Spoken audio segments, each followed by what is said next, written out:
Good morning, everyone. This is Syya with Afterglow Live Recap Podcast. And I just totally messed that up because I just totally messed myself up again on the thing. So good morning. Let's start all over again. This is the Afterglow Live Recap Podcast. My name is Syya. And I'm Erin. And Cynthia is back, you guys. Okay, and there's many reasons why I'm obsessed with Cynthia. A, she's a lot of fun to talk to. And B, she's actually very relevant for this week's conversation. So we were thrilled to have Kent Billingsley, who's the author of Entrepreneur to Millionaire, but he also happens to be part of the GLO family as well and heads up the chairs and makes sure that, we're all happy and kosher with the Global Leaders Organization. And gotta tell you guys, this has been a long time coming. Kent's been writing this book for over a year. So there's a lot of thought that went into it. Right, Erin? Yes. He has been working on it for a long time. So I know he was very excited to get it out. Oh my God. It's like almost you couldn't stop. Like he would throw out ideas. And I thought it was awesome because there's some things about folks that are generous and others that tend to be selfish with, trying to give and offer insights and whatnot. And Kent has had a lot of experiences and has a lot to share. I mean, I almost felt like with yesterday's chat that he was like, oh my gosh, how do I throw up but not throw up information on people? Well, and I thought what was great too is he talked about it. There's a lot of theory out there. There's a lot of people who are experts based on what they see others do, not what they've done personally. And I think he said it was like 7 or 8 years. He's been really we've known him for a year and he's been working on it the whole time, but he really focused on getting the case studies to have that foundation behind what he was teaching versus just saying, I know this would work if people would do it, but actual having the case studies behind it. So I really appreciate that. And that's really hard to do. Right. To come up with a case study of your experience, the businesses, you have to, take mass amounts of data and whittle it down and make it, consumable for people. So I thought he did a pretty good job on that. Me too. So I just have to make a comment on this, and I do want to give a shout out to our illustrious leader, Michelle Lemons-Pacente. It was very interesting. Us being in the room, the Dallas chapter, we did have a very intimate, COVID-friendly, in-person session because we felt like with Kent being here, what great we'd have access to straight one-on-one questions, with our speaker. But Michelle is in quarantine right now. So it was weird to see her on TV and then see the guest kind of staring at this screen, if you will. Well, I think that's the life of everybody right now, right? It's you have to just adapt, and she did it. She pivoted nicely, which is, she's so good at hosting. And drawing out information and connecting the pieces with Kent was really key in kind of his journey throughout his career. Absolutely. So, one of the reasons why I wanted to have you back, Cynthia, and if you guys notice, normally I have one logo for our guests. This time I squeezed in 2, and there's a reason behind it. So I've known Cynthia for over 20 years, full disclosure, and oh my gosh, did I just say that out loud? You really did. You said it out loud. 2 years. 2 years. Yeah. 2 years. Go back. Okay. Yeah. Exactly. But the exact same as what we did when we met. Oh my gosh. Okay. Oh my God. Oh, now I'm going to cry. And I just see a shout out to Allison Robbins, one of my girlfriends from high school that I haven't seen since high school. So nice to see you. And thanks for joining. The reason why I asked Cynthia to come back is A, she's fun, but B, she's actually was that entrepreneur to $1 million personal wealth business person. And so with her business tied together, I want to learn more about your story on this, Cynthia, because it was a lot of blood, sweat, and tears, and still gives you blood, sweat, and tears, right? Yes. And then how that's evolved into peer cheers. I think what I'd like to do with this conversation, you guys, is interweave your experiences, but with some of these concepts that Kent had talked about. And I think that's a great way for us to learn on how we ourselves as entrepreneurs, successful business leaders, how we can further define our business and help really generate that business wealth that Kent was alluding to. So that's the preface for everything. And for those that don't understand what I'm talking about, here we go. We're going to recap it for you. All right. So Kent had said in the very opening first 4 minutes, he said, there are 4 things to look at your business before you do anything. And the bullet points that I had written down was, what can you accelerate within your business? So if you're looking at your business, what is broken and how come you're not getting to that acceleration point or your goals? Yeah. What are the holes? So what's broken and holes are 2 different things. And he did point that out. And the last was, what should we stop doing in order to achieve that business goal and objective to get that business wealth that he's talking about? All right, Cynthia, I gave you those 4 things that he said to look at. Here we go. Here we go, girl. Tie it back. Tie it back. Great. So, just a little history here. I started Tie Together Marketing in 2000, which the landscape between now and today are quite different, right? There's a lot more online tools, virtual. So over the years, you have to pivot your company, transition, and each one of these things that Ken talked about, right? So how are you going to accelerate? In the beginning of Tied Together, it was how fast can I go personally, right? It was all about selling myself and the services and event management, but the clients only wanted me to work on their events. So, what was broken? Well, I only have so much, time in a day to dedicate to the event or the project. And so, and then I was like, okay, well, I need someone to handle registration or these different components. So once you start putting the pieces in place, you think, right, as a first-time entrepreneur, okay, I solved the problem, now we can grow. Well, that's not always the case. Yes, you can grow, but, sustainability is quite different.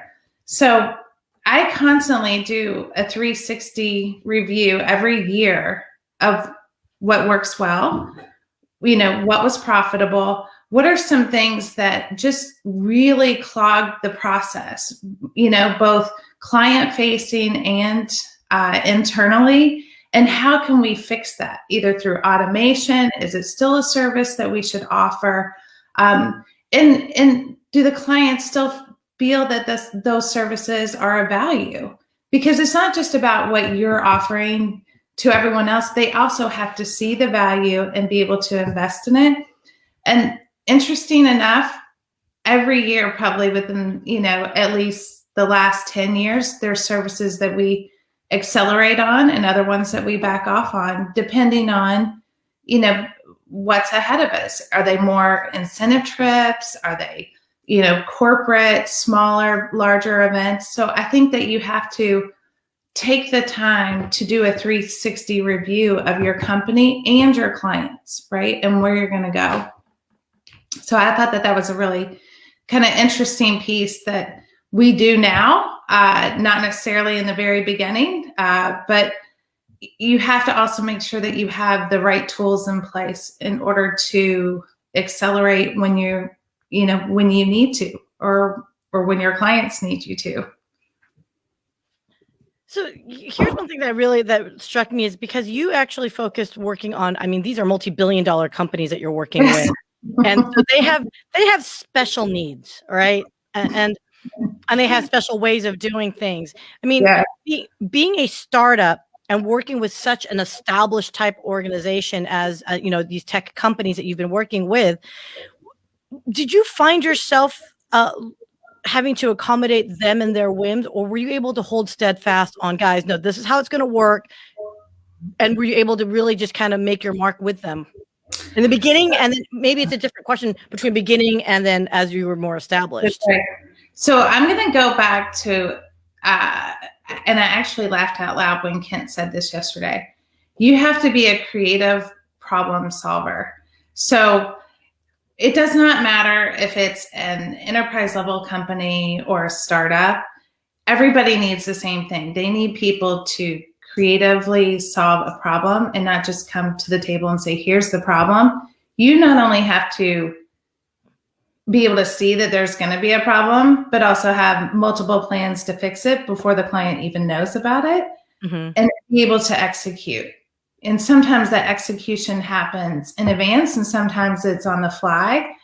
But what I find, interesting over the years is the engagement with executives.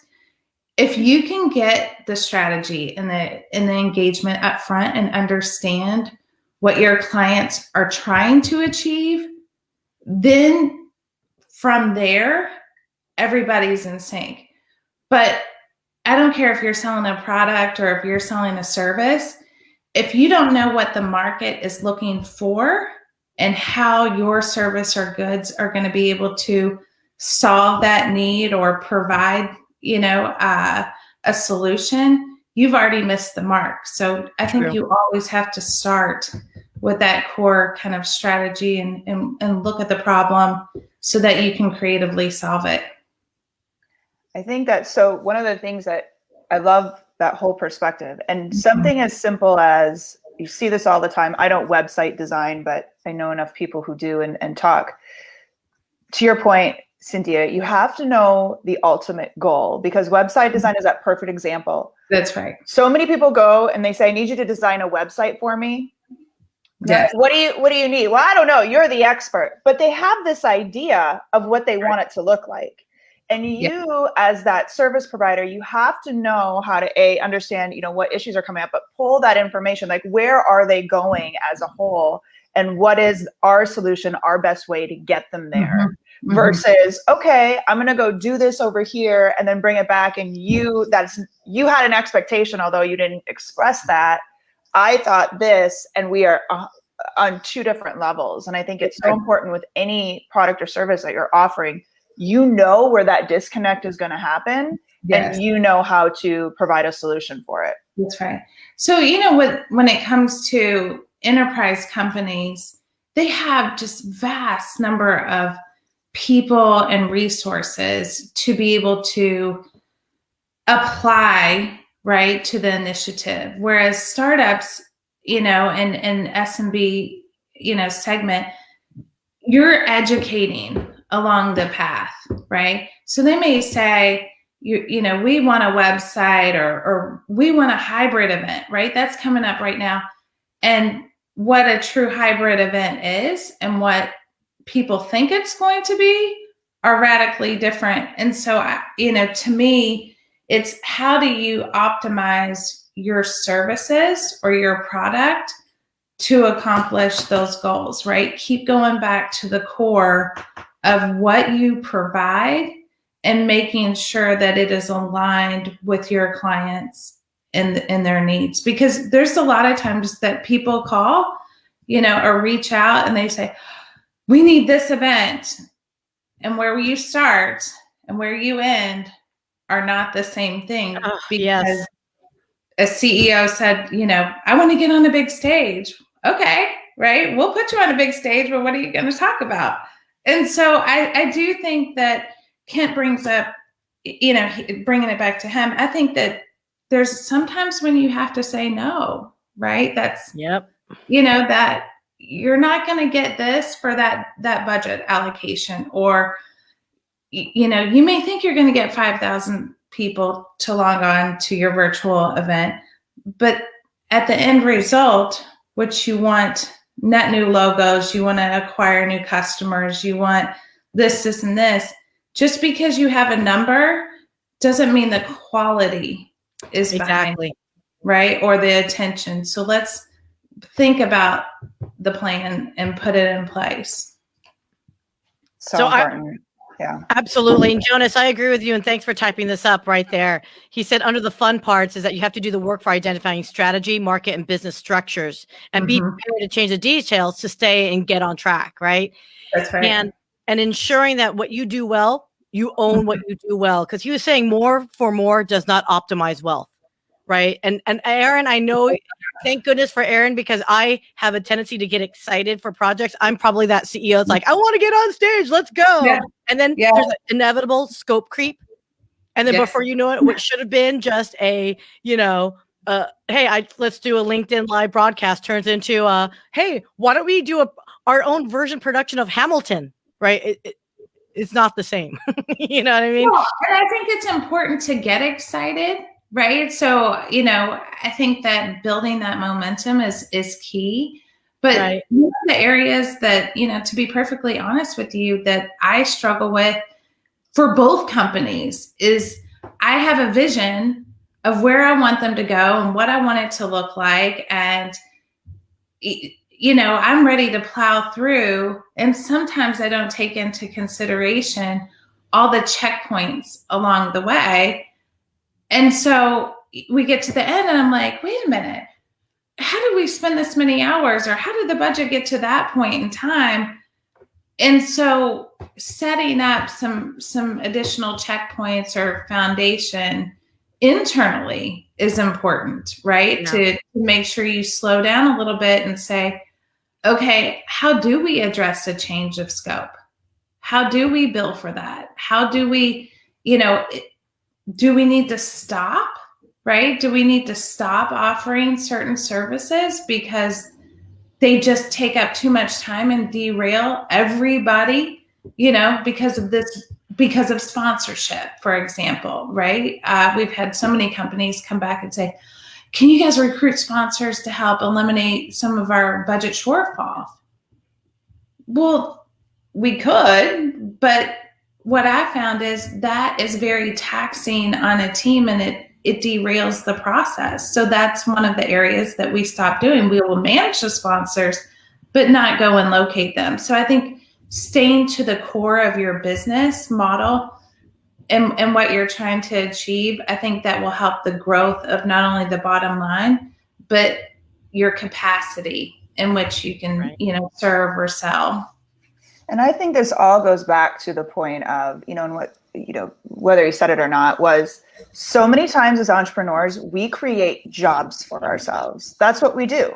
And that's all, if it's a job, that's what you're doing. And you're creating more work for yourself and longer hours and all of this thing where you should be like, okay, what are we great at? What are we not great at? Cut it out if we're not great at this, move on. And constantly creating that way to get out and say, like you were saying, Cynthia, where are these bottlenecks? All right. Yes. Here's a bottleneck. How do I eliminate this bottleneck? Okay. How do I do, instead of, to your point of the customers only wanted you? Okay. How do I create a scenario where it's not just me? How do I get out of this? So if I want to go away for a couple of weeks, the company's just fine without me. And I think that should be your ultimate goal, to keep building that out and really identifying those systems, identifying those pieces. So the fires aren't going to get lit, right? Like, oh, I got to put out fires. That's all my job is. How do I recognize those fires may come? And we get rid of them. It's not worth the time or the money. We are great at what we are great at, and that's it. And you're running a company, not running within the company. That's right. And Erin, I struggle with that. I really do. I think part of it, and it's actually a little easier over time, but this pause during COVID has allowed me to really kind of take a step back and really kind of look at where was I performing, great, and where did I really just fall off as not only a leader, right, to my team, but also to the company itself and the growth model. And to be honest with you, I think, as an entrepreneur, having someone to talk through and to be honest with you, to say, you take way too many meetings and don't, do X, Y, and Z enough, right? You don't pay attention enough to the back end model or where, some change orders need to be put in place, et cetera. Or you don't have to be on every one of those meetings. So learning from others, I think within GLO and, with you and Syya, that's really helped me professionally, as a strategist, but also as a business owner. I thank you very much for that. It's a great compliment for you, because there's so many other global leaders organization members that are just amazing, maybe different industries, but we all have very similar experiences as business leaders. Again, maybe our experience either in corporate or being serial entrepreneurs. It's that sometimes I wonder with entrepreneurs, as you launch and start your own business, and then the shift of being in startup mode to growth mode. It's such a hard transition for so many business or for many people, right? Because you actually might be an amazing startup CEO, but you may not be a growth CEO, right? Or vice versa, or combination of it, right? That explains 50% of the tech market. Yes. Exactly. No, I mean, yeah. And not just tech, right? Not just tech. There's people that start these companies and they get momentum and they're building and they're moving and shaking and they're growing the bottom line and they're growing their customer base. But to take it from that level to the next level is why you see so many shifts, right? Or acquisitions along the way. And to recognize that, I think is important. And so, but I did want to say one thing that I wanted to get your all's opinion on is, what do you think about the value impact that Kent talked about yesterday and marketing being a must, right, in the mix? Because I have to say, I kind of was like, we don't do enough of this with either company, TTM or Peer Cheer. So I wanted to really get your all's perspective on the value impact of marketing. Erin first. Well, he talked a lot about knowing the ROI from marketing too, right? Like understanding. And there are so many companies I've worked with that it's throwing things at a wall to see what sticks, but not being able to measure even what's sticking. And I just think it's so important that there will be trial in it, but you've got to have a measurement perspective and you've got to understand what works and what doesn't work, because great marketing, you can create I know if I put X into it, we'll get X out. And that's where there's some frustration along PR and marketing. PR sometimes it's a hit or miss. It can work, but I don't look at that as the same bucket as actual marketing dollars. I look at it as two different things. But I think you have to be in a place that you're going to be able to measure it, because great measurements can literally you can print money with them.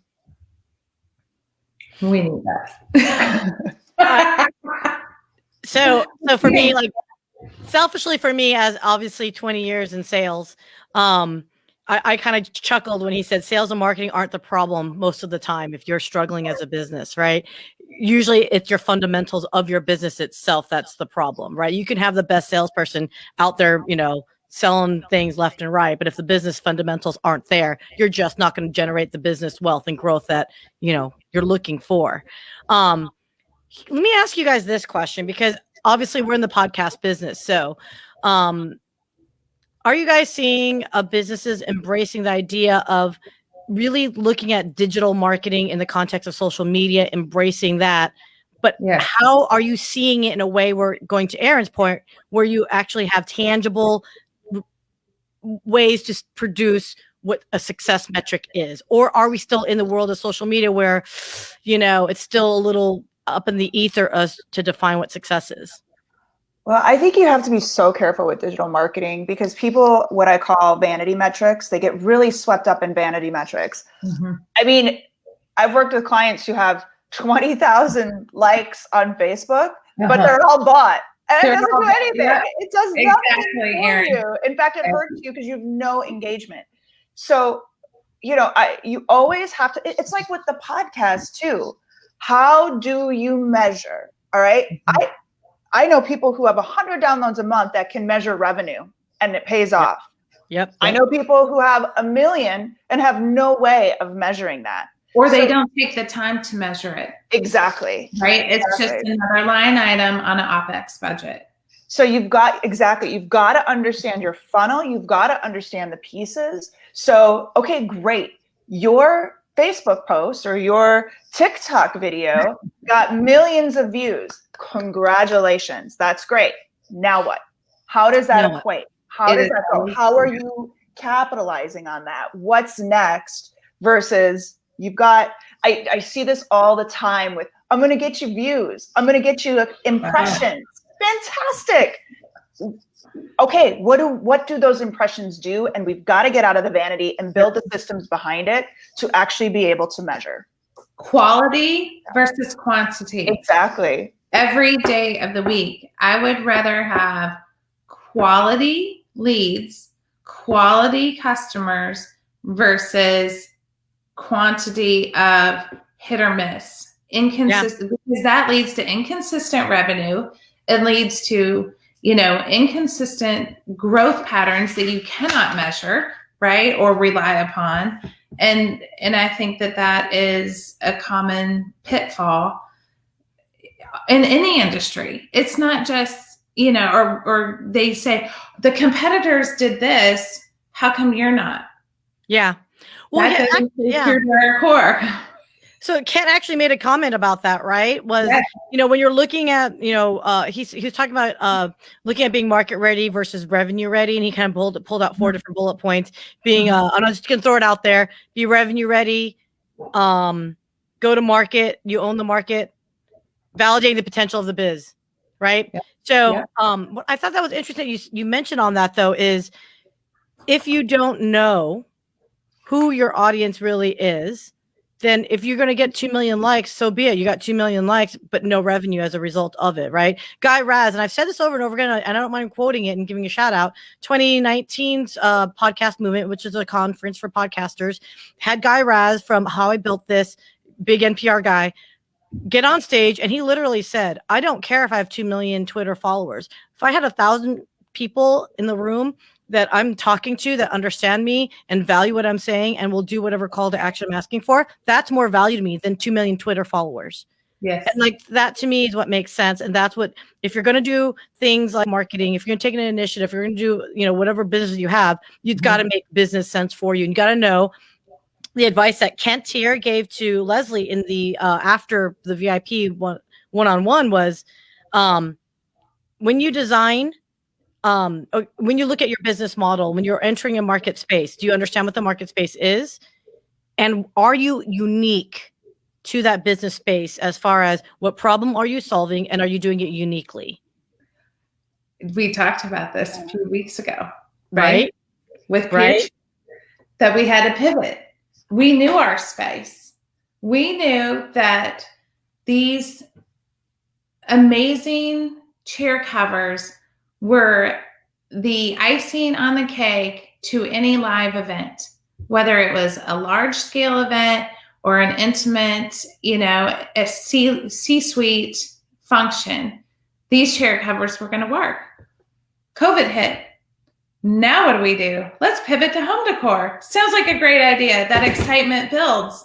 We don't know anything about home decor. What is our space? Where do we fit?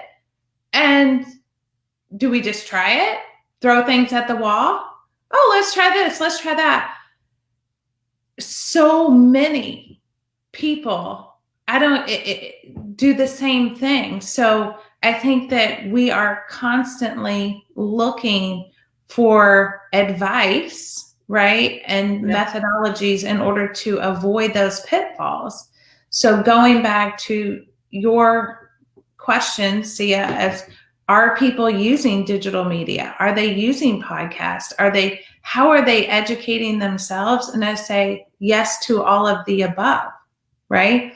Automation, anything that's out there digitally that you can measure, listen to, learn from is a good thing, but it has to be true factual and not just, oh, that looks like a shiny object. Let's try that, right? Or otherwise you're just going to run into a wall.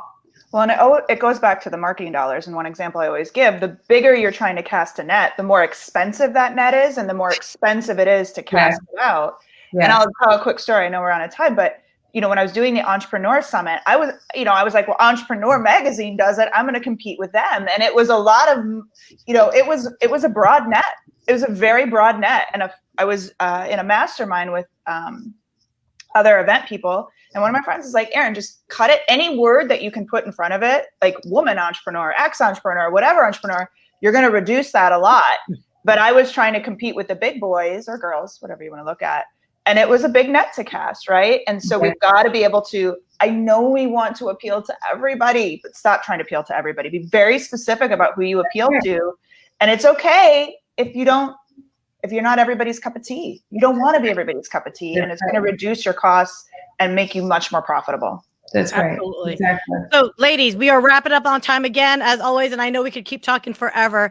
Cynthia Beckham, for those that want to learn more about Tied Together Marketing and peer cheer covers, how can they get a hold of you? We are on Facebook, LinkedIn, and Instagram under Tied Together Marketing and Peer Cheer Covers. Excellent. And for those that want to learn more about GLO, Erin, where can one go? Head over to withglo, GLO.com, and you can join us for all of these great meetings every Thursday. Absolutely. And as we kick off the year, there's going to be a lot of cool other things going down. As we talked about, Afterglow exists because Global Leaders Organization puts on a weekly speaker series. And Erin and I thought it'd be a genius idea to talk about the lessons learned the day after. So by all means, you can actually join free online on Facebook and YouTube, or you can actually become a premium and full member and watch it behind on the GLO member page site, so you can just log in and not have to register and all that good stuff. Next week, February 4th, we have Mr. Brian Moran, Productivity and Execution. He is a New York Times bestseller of the 12-week year. So if you want to be a little bit more efficient with your time as a entrepreneur, not having to work every freaking day in your life, this might be some great tidbits of advice that he offers to share. And do want to give a shout out to Daniel Lebrod. He is a Dallas chapter member. He is also he also drives the Lone Star Council for the C-Suite Network. I guess he wants to pimp out Mr. Kent Billingsley. Is actually speaking with those guys next week at 9 a.m. So the hour before Brian Moran's chat on GLO, you can hear Kent speak with the C-Suite folks. Guys, is there anything else you'd like to add before we part ways? Just keep creative problem solving and being a great entrepreneur. Thank you all both. You're so inspiring, and I appreciate the time today. Well, thank you so much, Cynthia. And on that note, I think we could wrap this up for another wonderful chat of the Afterglow Live Recap podcast. I am Syya Yasotornrat. And I'm Erin Gregor. And peace out, guys. Have a great weekend. Be safe.